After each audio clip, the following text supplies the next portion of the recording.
Good day, ladies and gentlemen. This is Ben Keyser with Applied Flow Technology, and I would like to thank every one of you for being able to attend the webinar with me, and I appreciate your time.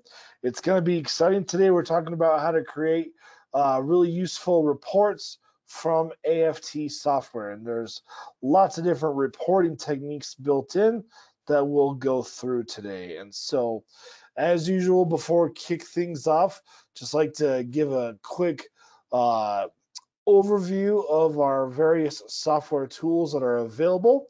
So if you go to aft.com, under the products menu, you can find our AFT software overview. And this is a really good page to start because this is where you can find the various software tools that we offer.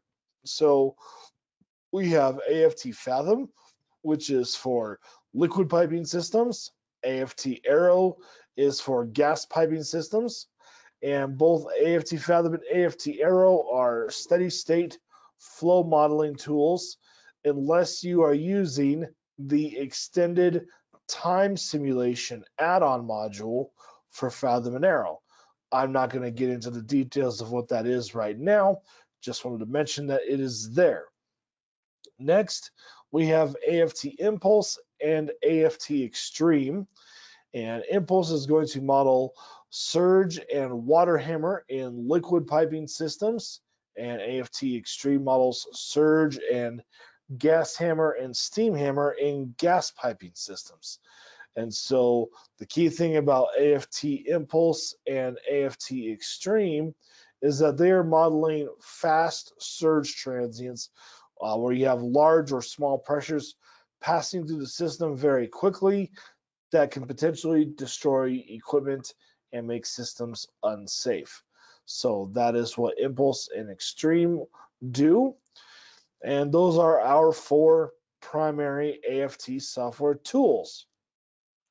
Each application has a number of additional add-on modules that can extend functionality based upon what you need. For example, Fathom has 4 add-on modules, whether you need to model settling slurries, where you have solids that can settle out of your fluid in your piping system. If you want to do goal seeking to eliminate manual iteration, extended time simulation allows you to do long-term transient simulations where you can see how your liquid levels change throughout a transient period as various things are happening, like pumps kicking on and off at different times, etc. And then finally, if you need to do any pipe sizing, then the automated network sizing module will be really useful for that.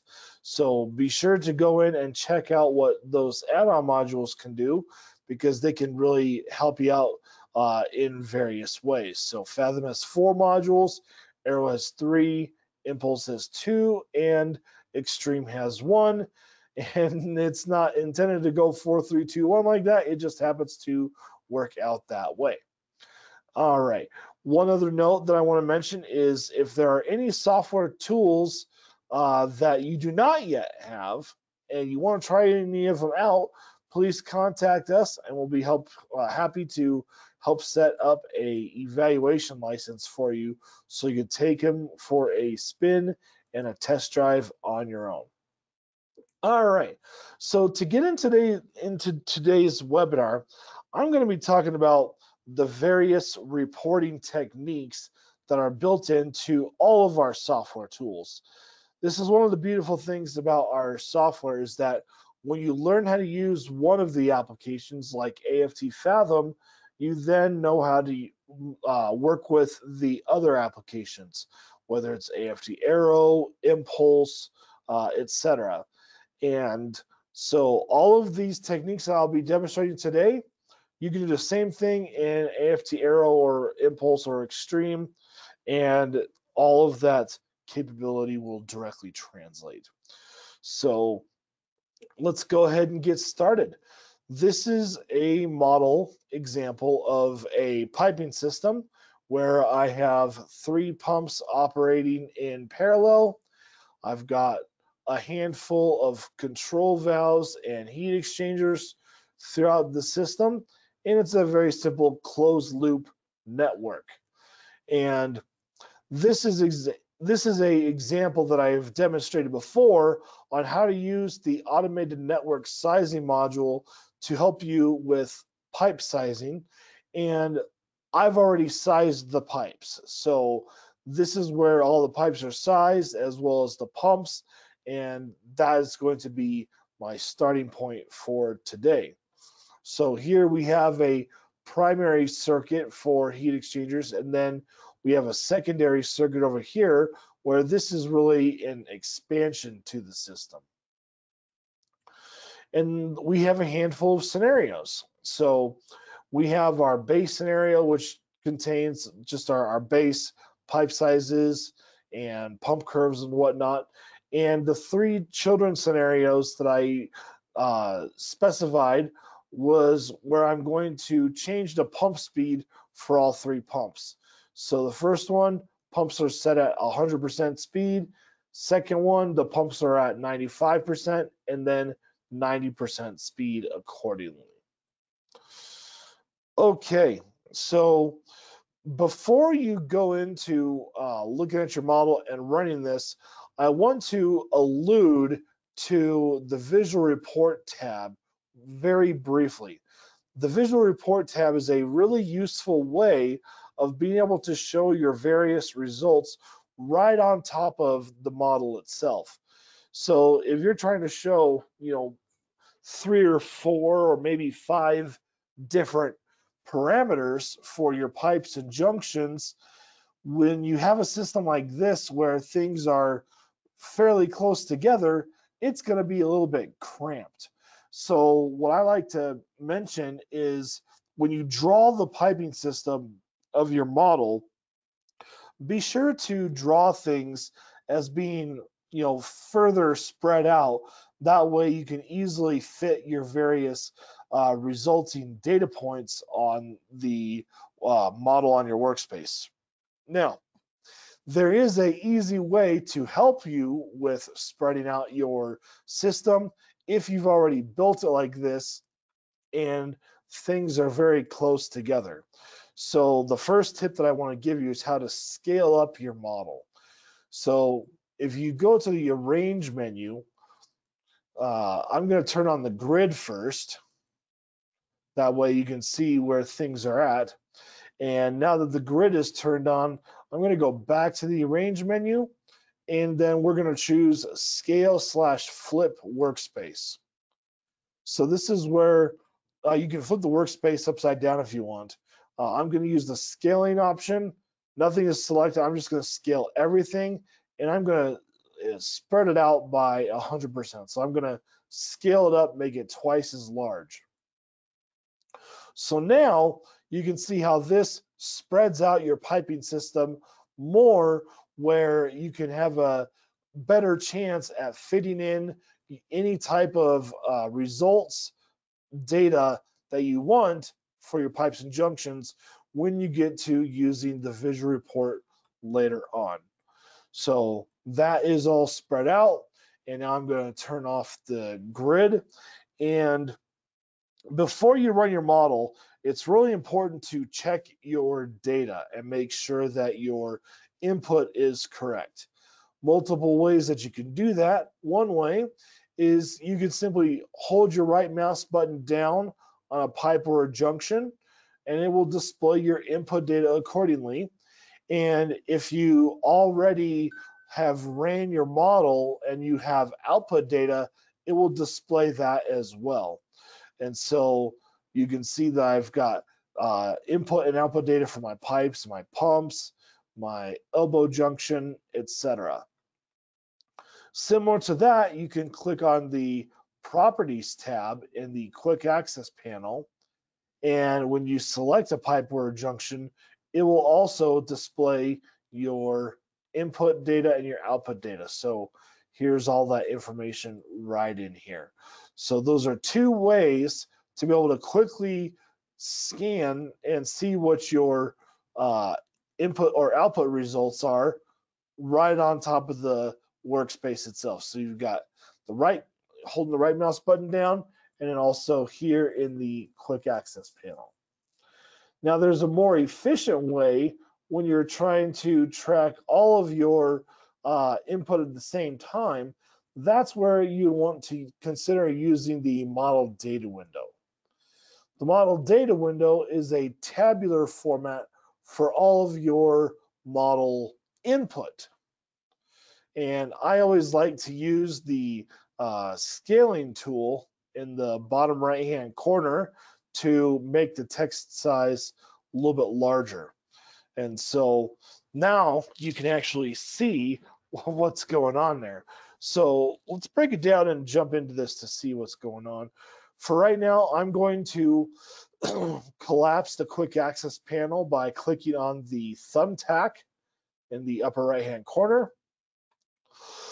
And now that will move the quick access panel out of my way, gives me a little bit more real estate.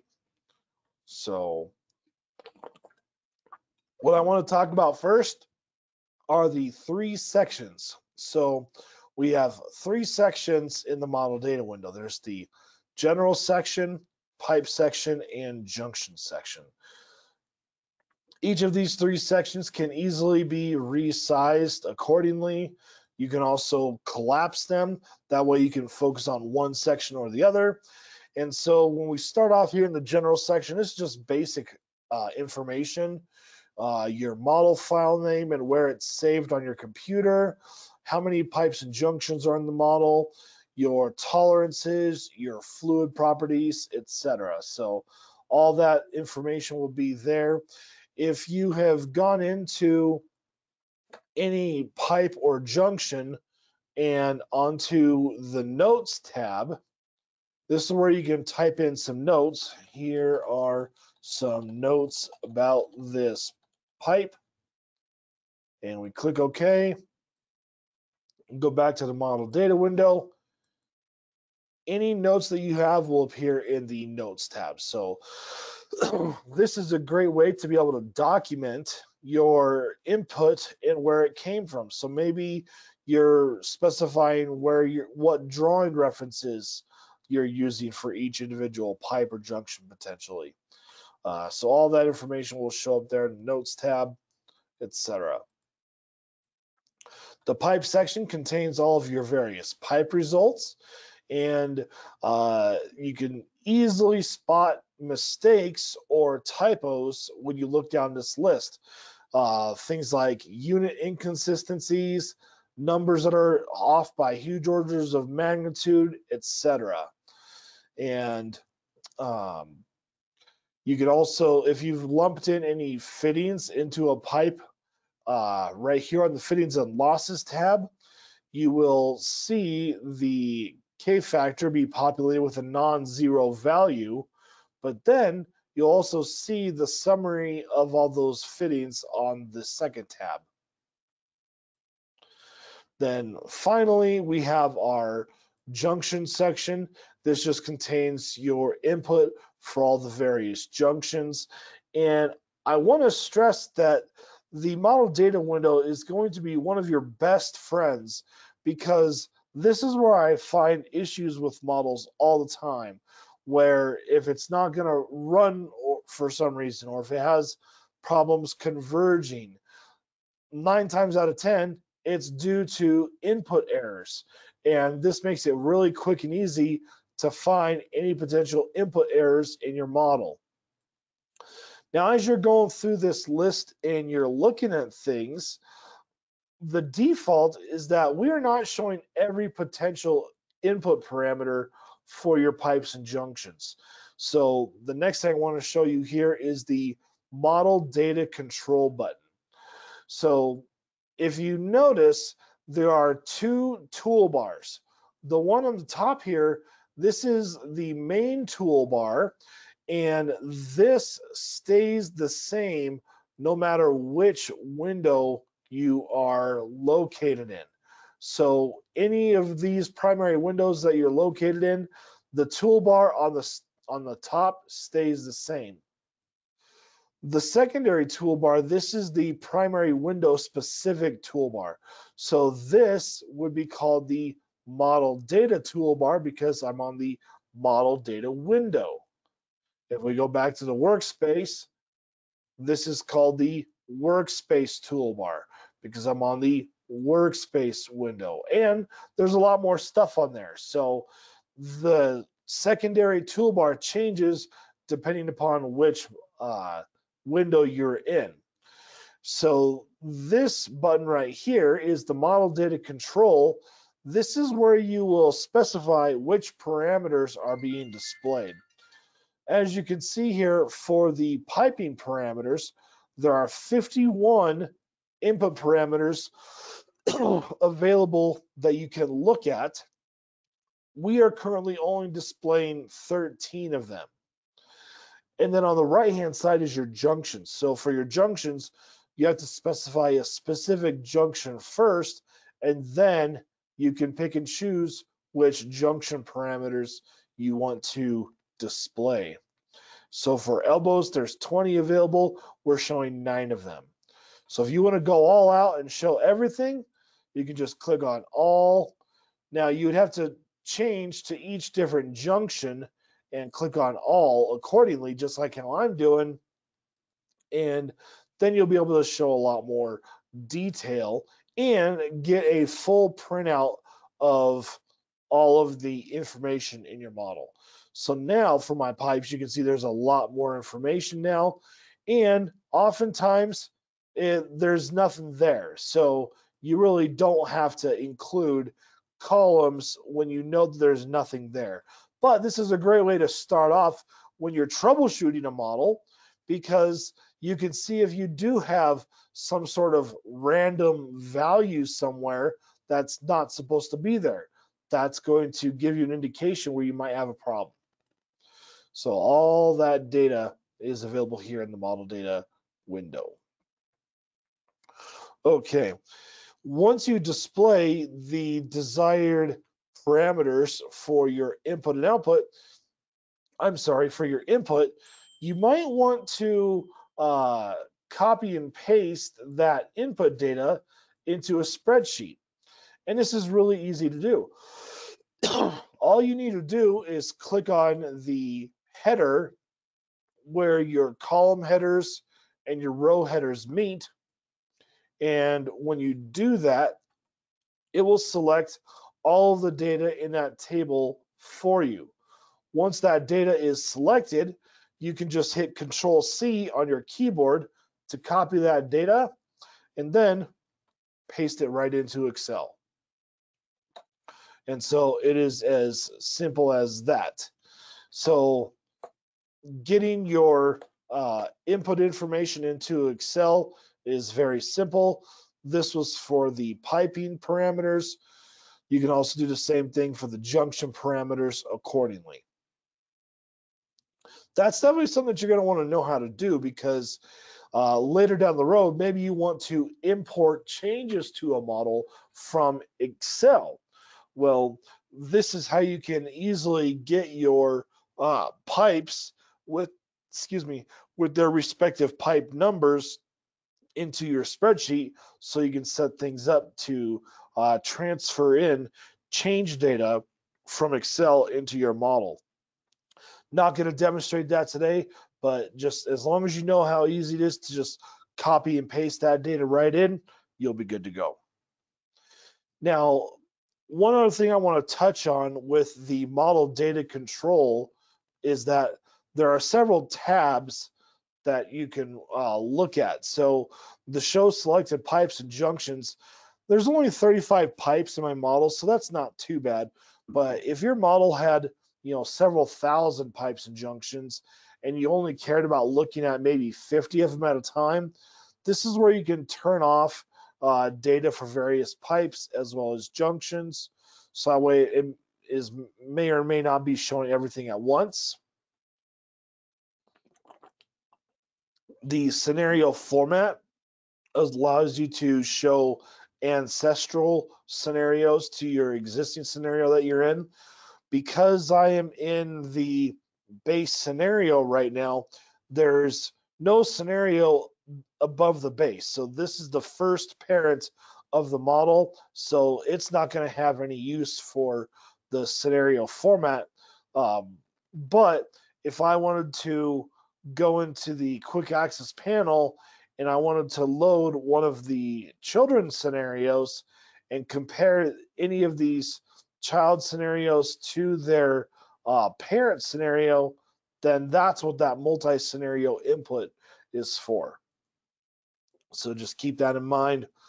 And then on the other tab, there are lots of other pieces of data that you might want to show. For example, if you have defined intermediate elevation changes inside your pipes, that's information you'd want to have displayed. Junction curve data for resistance curves, design alerts, or a bill of materials, all of that is additional information that you can specify. Excuse me. Sorry about that. I forgot to mute myself. I'll try to make sure I mute myself when I do that. We're located here in beautiful Colorado Springs, Colorado. High altitude, we're at about 6,000 feet above sea level, and we have a very nice dry climate. And so if you ever get a chance to visit us, make sure you drink tons and tons of water.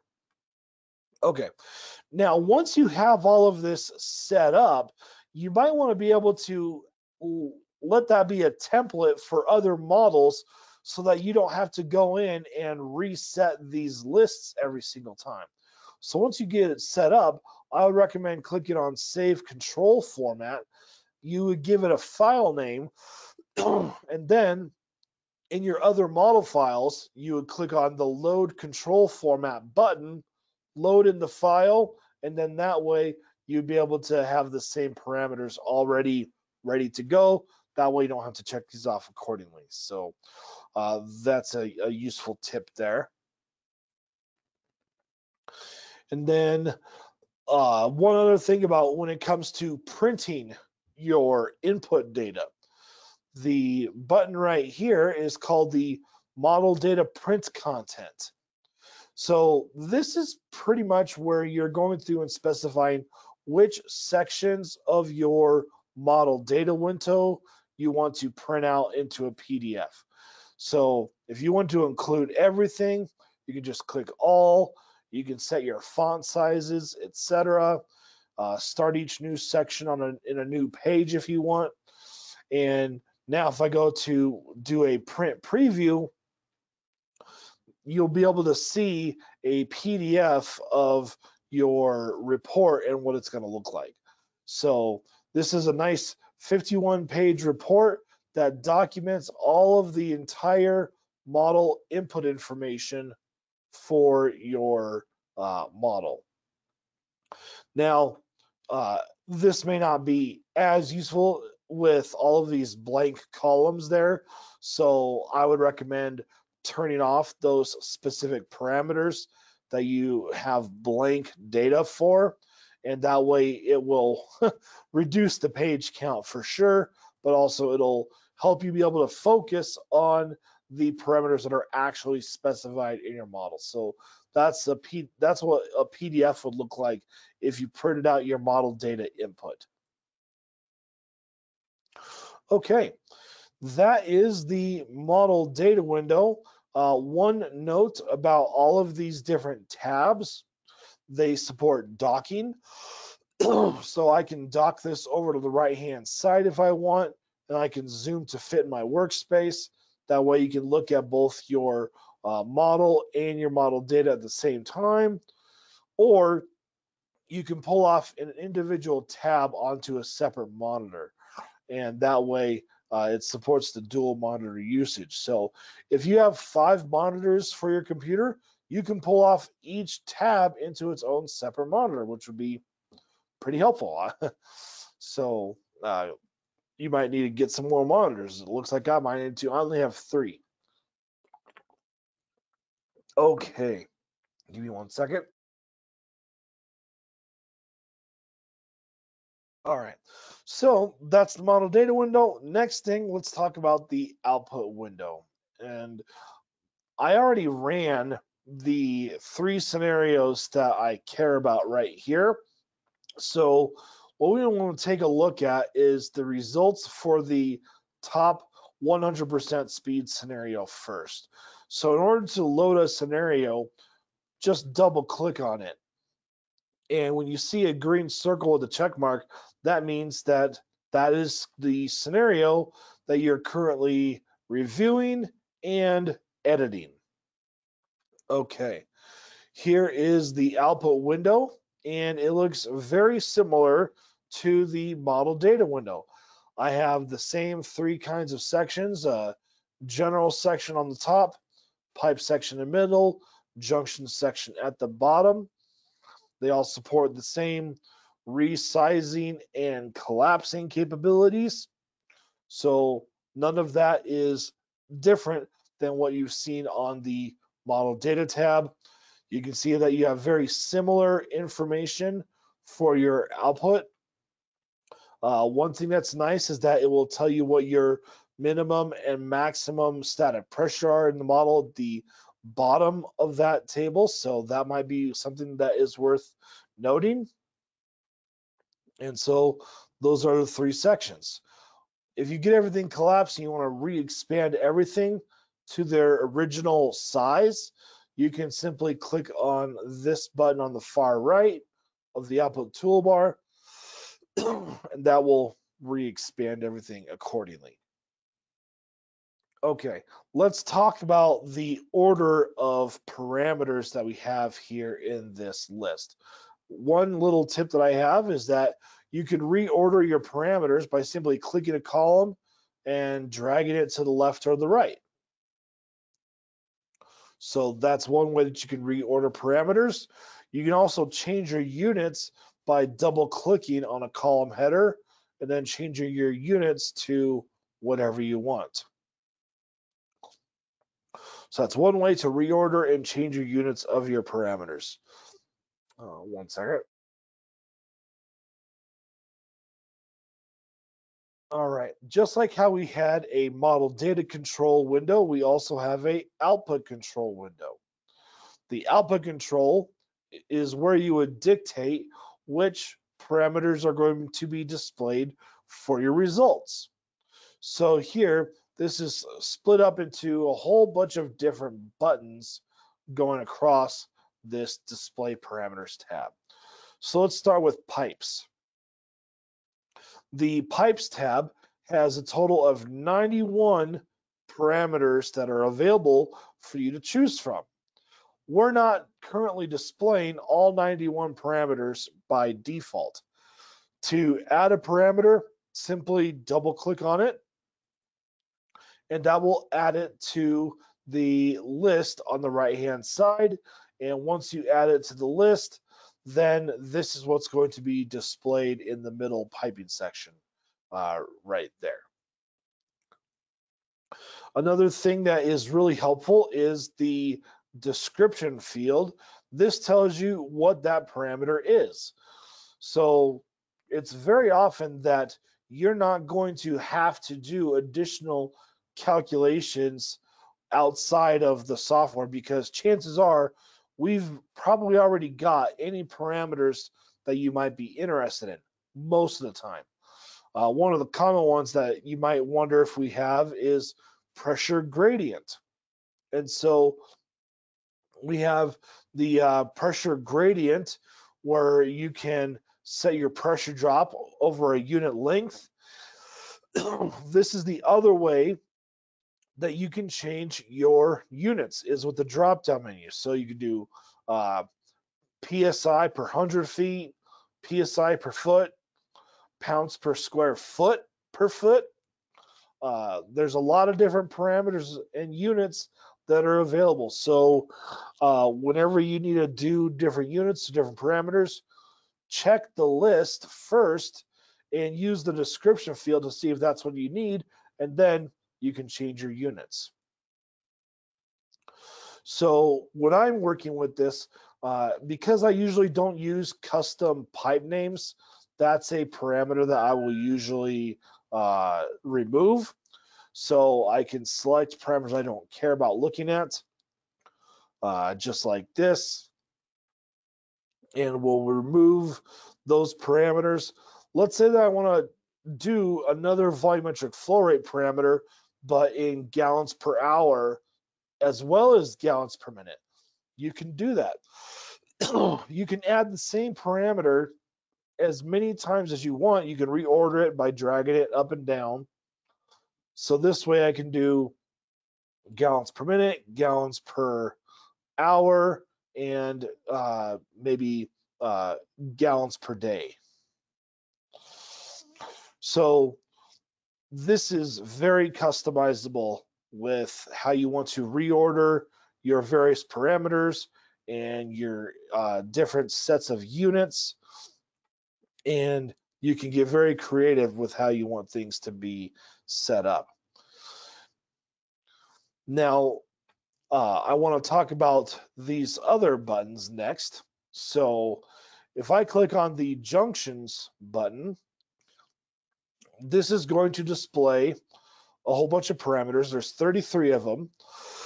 And these are the current parameters that are displayed. And the important note that I want you to take away with is that the parameters for this button, they correspond to the output in the bottom section. So whenever you're configuring any parameters in the junctions table, these parameters are going to be displayed down below. So the question is, I have junction results here, and then I have other junction results here. How are these two areas different from each other? Well, these buttons right here are going to dictate the parameters that are shown in your summary tabs in the general section of the output table. Why is that? Well, these summary tabs are component specific results. So let's talk about the best efficiency point for a pump. If I want to look at the best efficiency point for a pump, I'm going to click on the pumps button, and I'm going to make sure that best efficiency point is shown. And now from this list, it's already added over.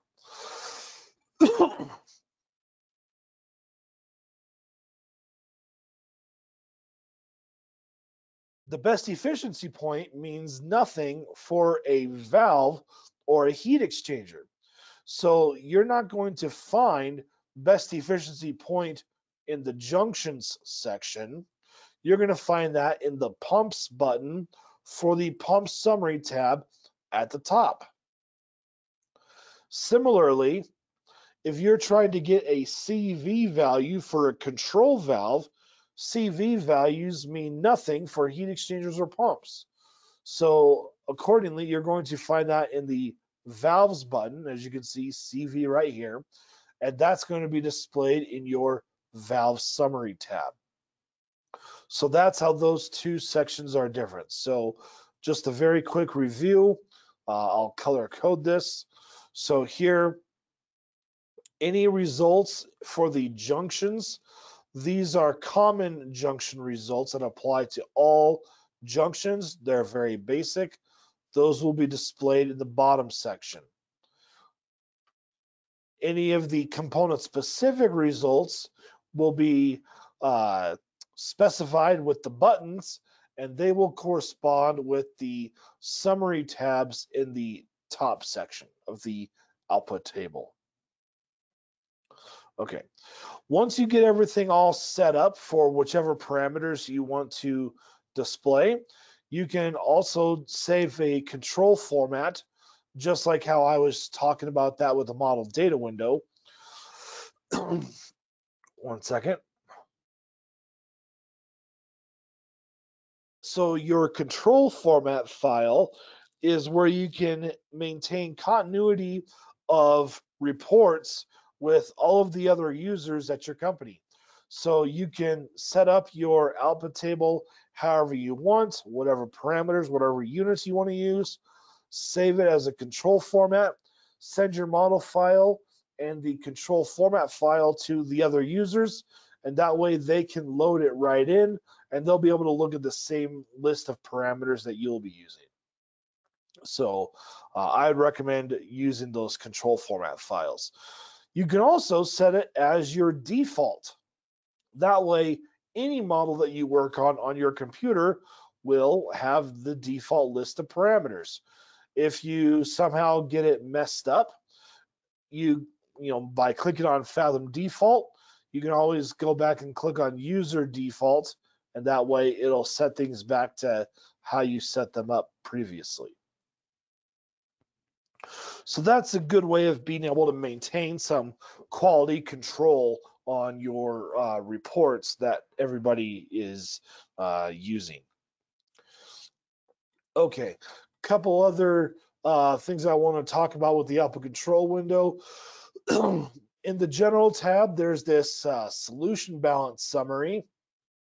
This is a very helpful tab because it just documents that the mass balance and energy balance, if you're doing heat transfer, is being solved around all of your junctions. So as you can see, for your T's, your pumps, that mass is balancing around every junction. Your total should be equal to 0. So that's something that you might want to add into the general section there. I'm not going to go through all the different things that you can do on the format and action tab. There's a lot of stuff there. I'd recommend taking a look at it at your leisure. This is where you can add more digits for your numbers if you want. So be sure to use that.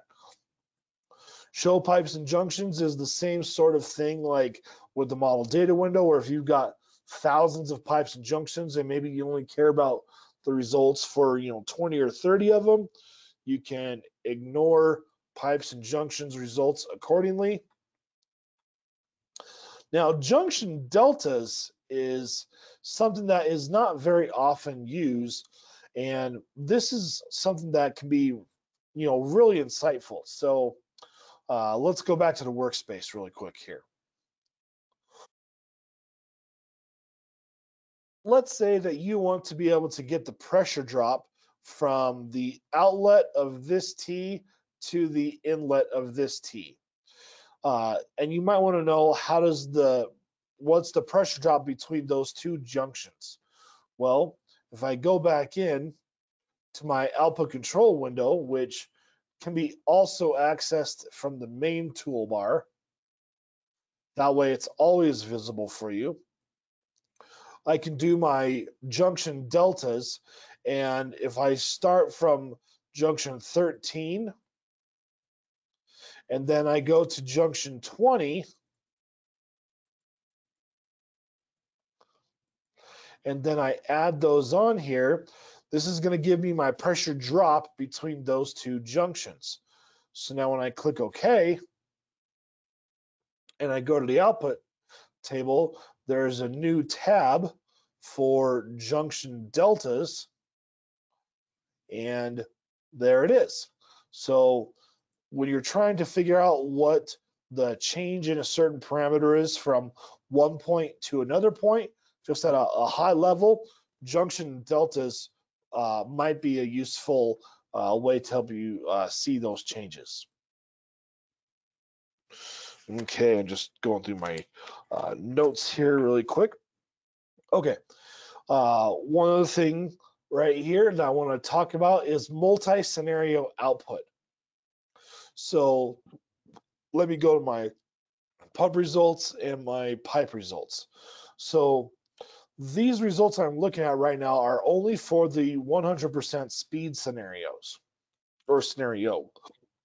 If I want to show the results for all 3 of these scenarios, that's just one other thing that you would set up on your output control window. So when I go to my output control window, on the far right is the multi-scenario tab. And in the multi-scenario tab, this is where you would select the scenarios that you want to display output for. So I'm going to choose those 3 scenarios, and it's going to automatically color code them. You can reorder the scenarios if they are if you don't want to have them in the same order that's on the quick access panel. And we can just show that right here. So now this is going to show you your results for all three scenarios, basically side by side with each other. So that makes it a lot easier to be able to compare your results when you have differences in how things are operating. So as you can see here, I'm changing the speed in the various scenarios for each pump. Now, a question, why is it that all of the piping parameters are exactly the same when I'm changing my pump speed? Well, the answer is because of the control valves. So if you go to the control valves tab, I have set points that are going to maintain fixed flows. And so when we change the pump speed, the control valves are going to respond accordingly and take out different amounts of pressure drop in order to continue meeting the same flow set point. So that's something that is really helpful to analyze with using the multi-scenario output. Now let me bring back my pipes section, and I'm going to reset this to just looking at the current scenario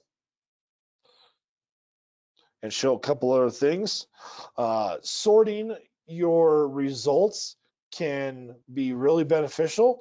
It can also help you find where you might have an issue. So maybe I might want to sort by velocity. You can right click in the column or you can right click on the column header and then sort in ascending or descending order.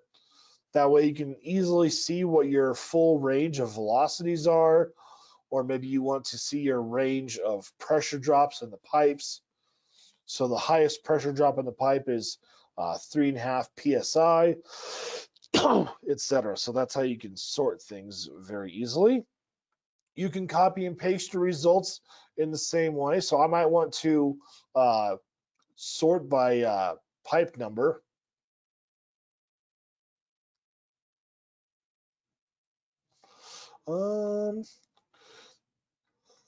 Well, maybe not.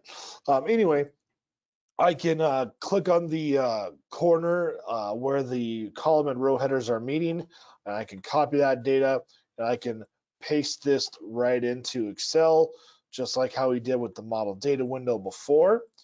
A couple other ways that you can do it. You can click on a column and right click on that column and say copy selected data, and that way it can give you just the column of results. You can do the same thing for your rows. So I can copy the selected rows there and paste that into Excel, or I can simply copy a specific cell if I want and paste that in. So different ways of copying and pasting make it really simplified.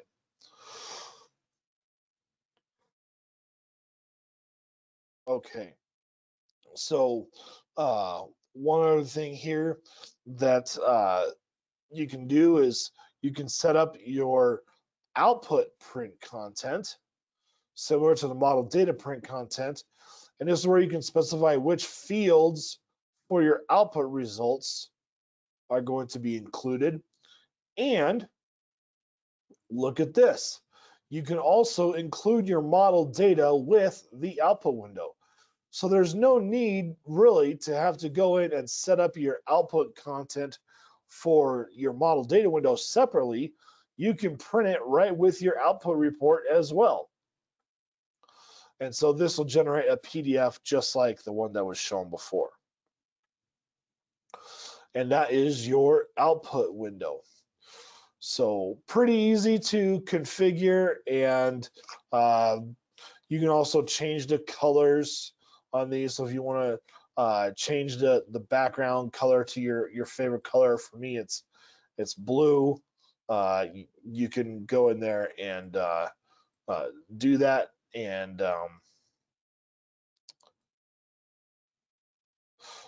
don't know why it didn't work. Maybe I didn't click the right button. Oh well. Okay, moving on. I'm going to come back to the graph results window at the end, and I'm going to look at the visual report next. So the visual report window is where you can display your input or output parameters directly on the model itself. So when you first go to the when you first go to the visual report window, nothing is going to be shown because you have to open up the visual report control and specify which specific parameters you want to display. So when I click on the eyeball here, there's a couple of different modes. There's input mode and then there's output mode. So input mode is where you can show your input data, obviously. And then output mode is where you can display your output data. Next, there are two different filters that you can work with. So right now, this is currently showing all available parameters. So this is all 91 or so parameters in that list from the output control window. So they're all there. Now, something that is worth noting is that you don't always have to do input mode because there are a lot of input parameters that are duplicated in the output mode as well, such as length, nominal size, etc. So if I go to my output mode, when we scroll down, look at that, length, nominal size, all of that information is there. Now, if you have just a handful of parameters that are really important to you, you can set that up in the output control window, and you can use the output control mode. This will filter out all of the other parameters that you may not care about displaying. So this just makes it easier to be able to select from the list. Here's another reason for intelligently setting up your output control and using the output filter option is because the order of your parameters might be important to you, as well as the units. And so here, when you use your output mode, this is going to display the units that you've already specified in the output control window. And this is where you can have things show up in a specific order. So if you don't want them to be in some random order, set up your output control window first to get the order and the parameters that you want, and then you can check the boxes accordingly. So here I'm going to choose some parameters, and we'll do pressure gradient there. And then we've got the common junction results. Maybe I don't care about that, but I want to show my flow rate for each pump and the head rise and the speed. And then for my valves, I might want to show my CV value and K factor and the pressure drop. For the heat exchangers, I might want to show my flow rate and pressure drop across the heat exchangers. And that might be all that I want to show for right now. So I've got my parameters selected. Next is I usually like to set up my general display in a certain way. I don't really care about showing the analysis title or the file name because I already know my file name. I don't need to show it. Scenario name might be helpful. So you might want to show your scenario name. And so this is stuff I usually set up beforehand. And then I also like to change my font sizes before I display them. That way it's easier to see the font sizes.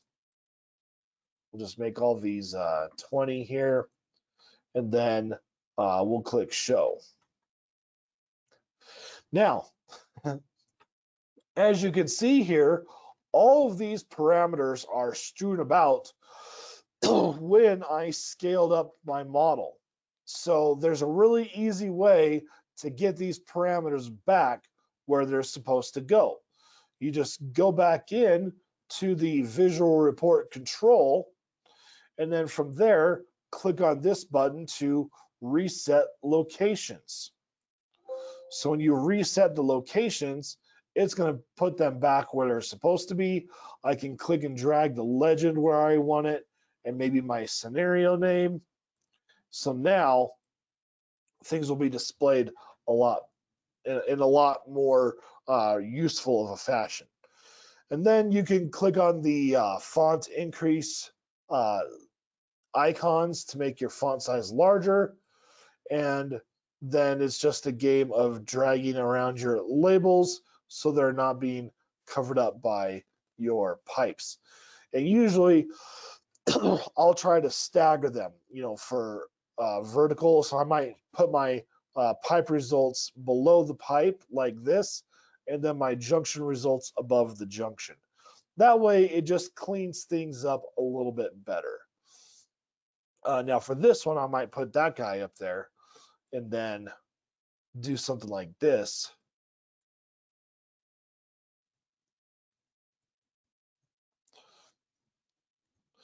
And just go in here and straighten everything out and make it look more presentable.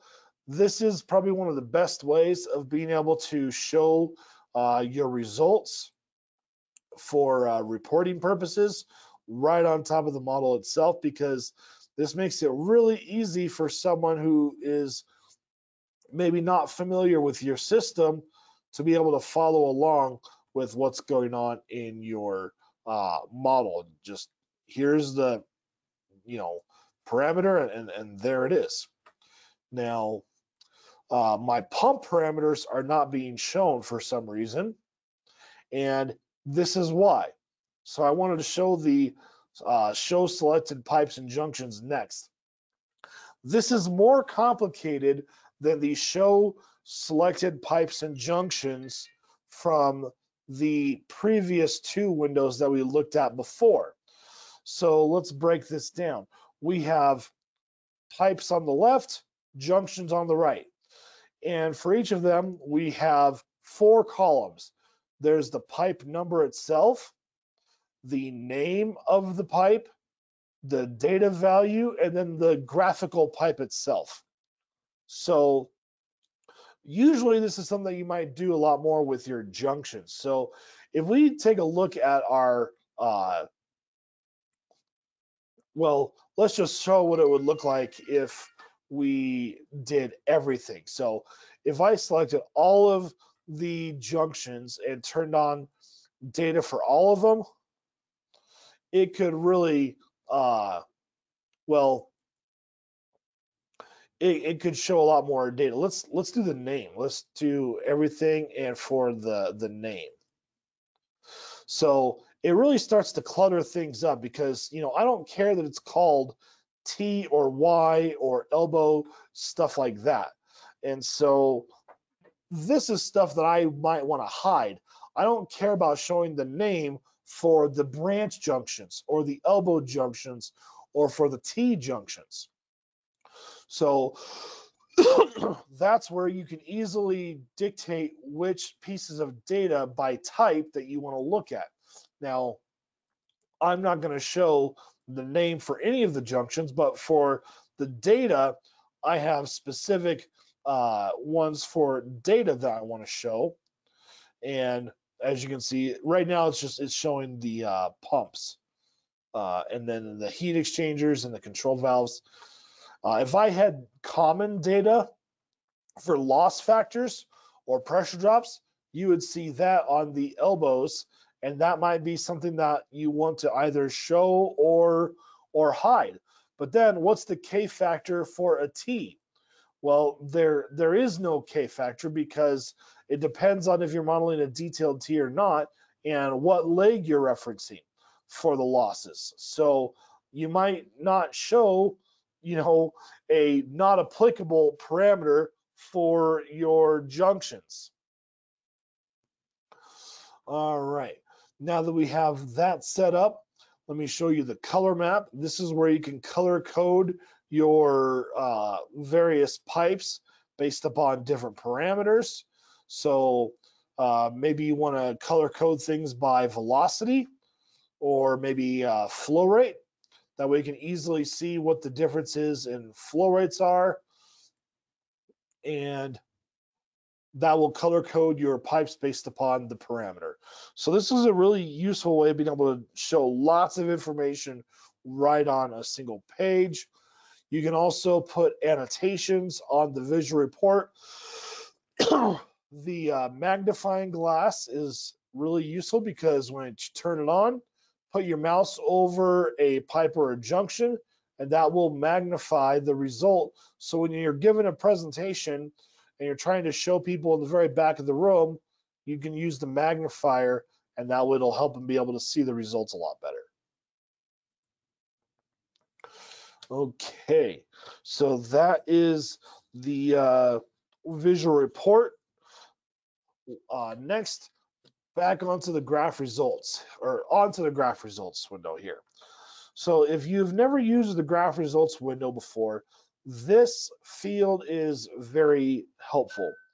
And so here, this graph guide will guide you in creating various kinds of graphs. If you did not see this window, you would click on what would you like to do, and that way it'll show up. So when I go away, you can see here that it comes back up just like that. So when you're going through and generating a graph, let's use this to generate some graphs. So we'll start off by doing quick and simple. So you can do pump and system curves, or you can do profile plots. So if I said profile graph, this tells you to select pipes in a profile and then select a parameter and then click generate. Well, that's pretty easy, but I don't remember which pipe is which in this list. So there's a much easier way to select your pipes. So if I go to the workspace,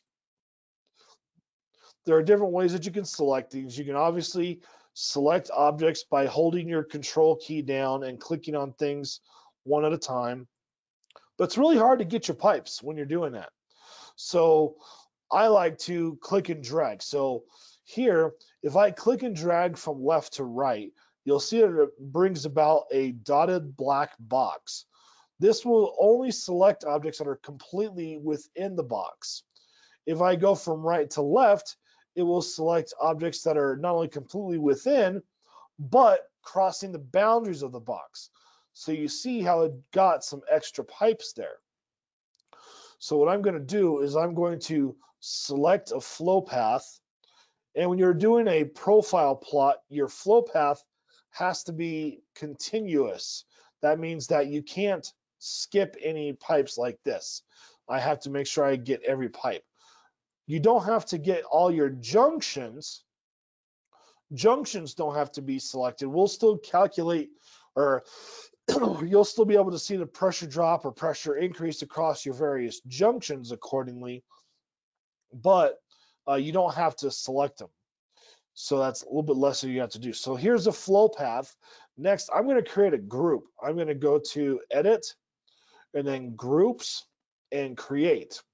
I'm going to call this Path through, or I'm going to call this Pump A through FCV and HXB.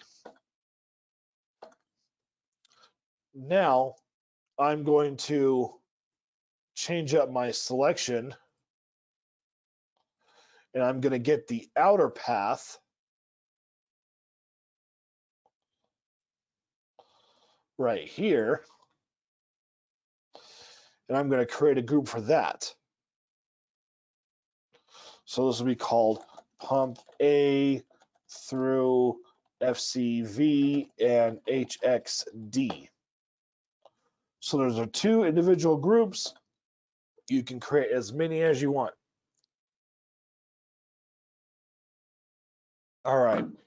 So now that those are created, go back to the graph results window here, and I'm going to go to the profile tab. Actually, let's use the graph guide again. So quick and simple. And I'm going to say profile. So as you can see, none of the pipes are selected because I clicked none. When you select them on the workspace first, it will easily select those pipes. So that makes it really nice and easy to get your pipes all selected. But another way is I can click on this drop down and I can plot multiple paths using groups. So I want to plot the profile for this group. You can set things up here. Maybe you want to look at all three scenarios. So we can click on this drop down for select scenarios, and we can click the other two, and we can generate a profile plot. So this is the profile plot for all three scenarios, and you can see how the pump speed changes the pressure there. Now, this little blue square is really important. That is the junction locations, because it's really important to know where your junctions are located. And so that's how you can turn those on. This will tell you where all your junctions are in your flow path. You can easily edit your titles of your chart title and your axis by right-clicking on it. You can make it larger or smaller. You can change the name. You can change the scaling. So by unchecking auto scale, you can set it to whatever scaling you want. So for the length, I might want to go out to just 2,500 feet. I don't really care about that little extra blip, and set things to 100. So that's how you can format everything. In addition to formatting, you can do that with the formatting button right here. So when I expand this out, you can resize your axes and change your names in this fashion. You can also change your plot line styles and colors. You can make them dashed lines, dotted lines. You can change their thicknesses if you want. However you like to display things. And once you get everything all formatted, you can also go back to the Fathom default, and that way you'll set it to how we have it here. And after you get everything all formatted, whoops, I messed that up, so I got to reset my scaling. 2,500, and that's going to be 100. There we go. You see this orange border? This is for a graph that I just created. I'm going to want to generate this graph again, and I don't want to have to reset these parameters every single time. So what you would do next is you would click on this folder with the blue plus sign, and it's going to file that graph away in the graph list manager. So I'm going to call this Ben's profile plot 1. And now it has a dark green border. That dark green border means that you have filed that graph away in the graph list manager, which is a really convenient filing system for all of your various types of graphs that you might want to generate. You can easily create additional graph folders. That way you can keep everything nice and organized. And the value of this is if I get rid of this graph right here, and I'm going to regenerate that graph on the spot, just double click on it from the graph list manager and it brings it right back for you. Now let's say I want to make a change to this graph. Let's say I decide to add another parameter. I want to show stagnation pressure and then static pressure. I'm going to indent and make it be a secondary axis. And then I'm going to add one more parameter for, let's do, I don't know, velocity. So now this is where we have pressure for stagnation on the left, static pressure on the right, and now we have 6 series. FYI, you can uncheck the boxes to turn things on and off. That's nice and helpful when you want to focus on one at a time.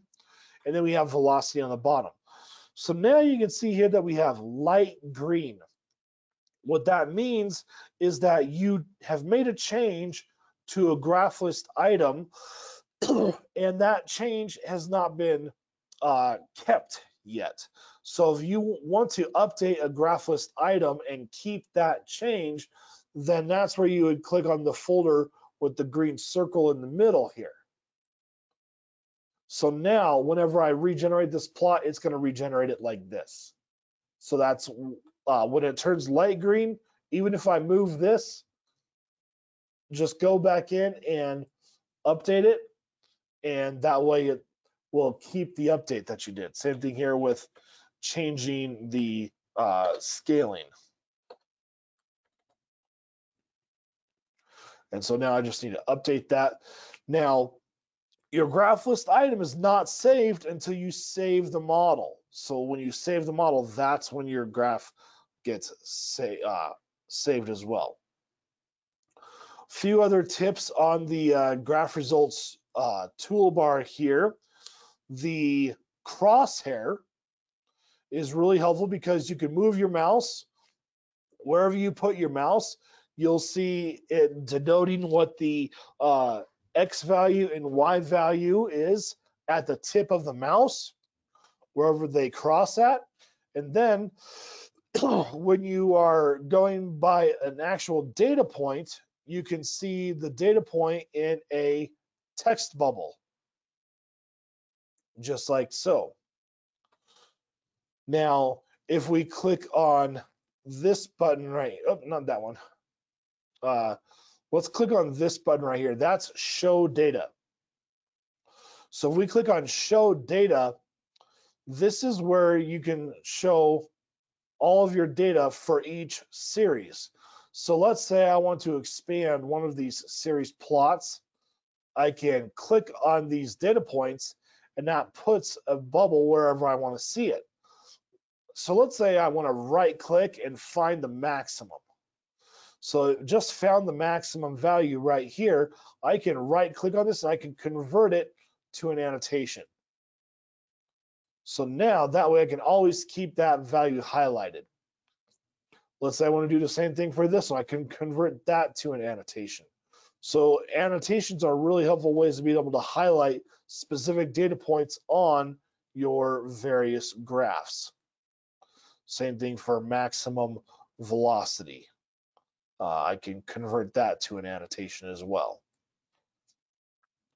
So that's how you can show your data and look at it when you want to dive a little bit deeper into the values themselves. We can turn that off. How do you get this data into Excel? Well, you can click on this button right here for copy XY data. Let me circle it for you. So here's my copy XY data. And now that it's copied, I can just paste it right in. And that pastes all of the data from my plot. And once it's in Excel, you can do with it whatever you like. A couple other things here. The range finder is really useful for being able to zoom in on the x-axis.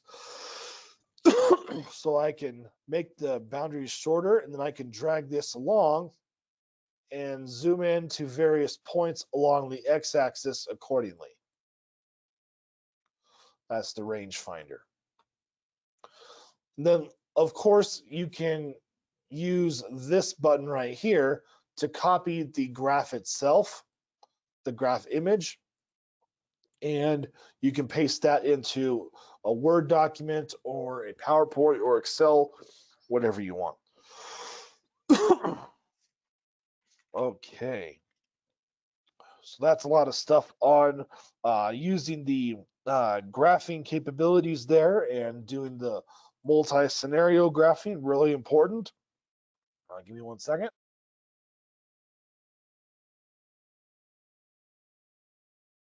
Okay, one last thing for making reports is our Excel Export Manager. So for that, I'm going to go back to the output window and let's open up the Excel Export Manager.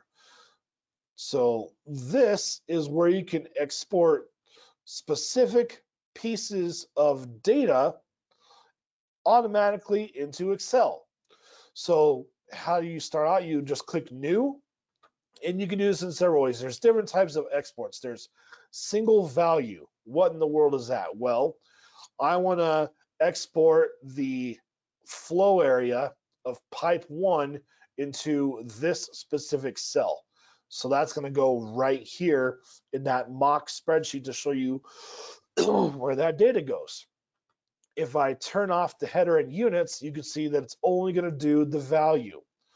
So if you check these boxes and you want to see what it's going to look like, you can click on this button for the show example column, and that way you'll be able to see what it's going to look like if you do your header and your units.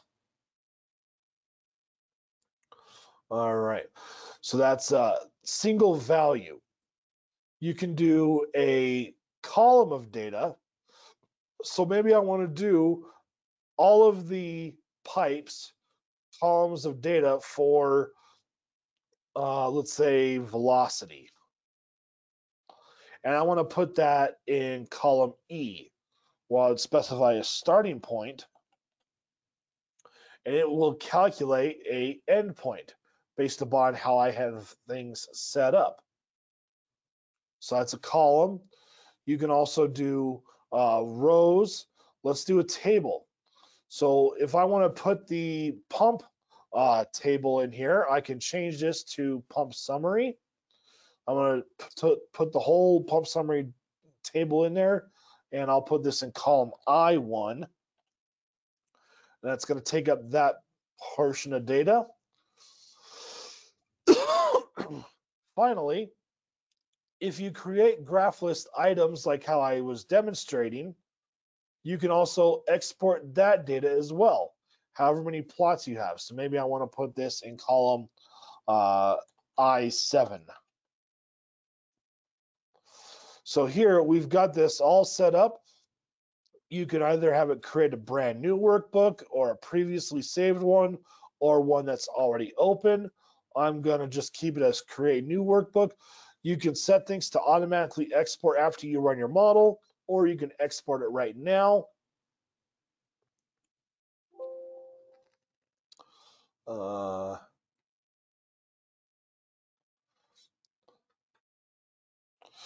And so now we have a new workbook. This is just a guide to show you what happened and if it was successful. And here's our spreadsheet of how we told things to go into Excel. Now, this obviously is not clean. I was just demonstrating what you can do with it. Obviously, when you're going through and you're setting up your Excel export manager, you're going to want to do this a little bit more intelligently rather than just throwing things in there randomly. But you can get really sophisticated for it. Now, I have gone through and we have a blog article on how to use the Excel export manager. So if you go to our website, AFT.com, under the Learning Center, and then tips and tricks, you can come in here and use the magnifying glass to do a keyword search for Excel. Now, there's a lot of stuff associated with Excel that we can do with our software, but what I want to show is this article right here, paints a clear picture faster than ever with the Excel Export Manager. So this was a new feature in 2018. It's been improved since then, but that will show you how to set up the Excel Export Manager and give you some different ideas on how you might want to use it. Also, I've done a webinar. If you go to our webinar library under Learning Center, webinars, and then webinar library and fill out the form, you can find a webinar that I did a while back on how to use the Excel capabilities within the software. And so if you scroll down, it's this specific one. Look for import and export for faster models. Again, that's called Import and Export for Faster Models. And that webinar, you'll see how to use the import Excel change capability, as well as some interesting use cases of the Excel Export Manager. Okay, well, that basically concludes today's webinar. As you can see, there are lots of ways that you can manipulate your results and your data in the software. I would recommend going around and practicing with this a little bit and just getting used to the different buttons and seeing what things do. And that way you can figure out better ways to report on your various results that you care about. So if anyone has any questions, please don't hesitate to contact us and we'll be glad to help. And thank you again for listening in on the webinar, and take care, and hope that everyone has a wonderful rest of your week.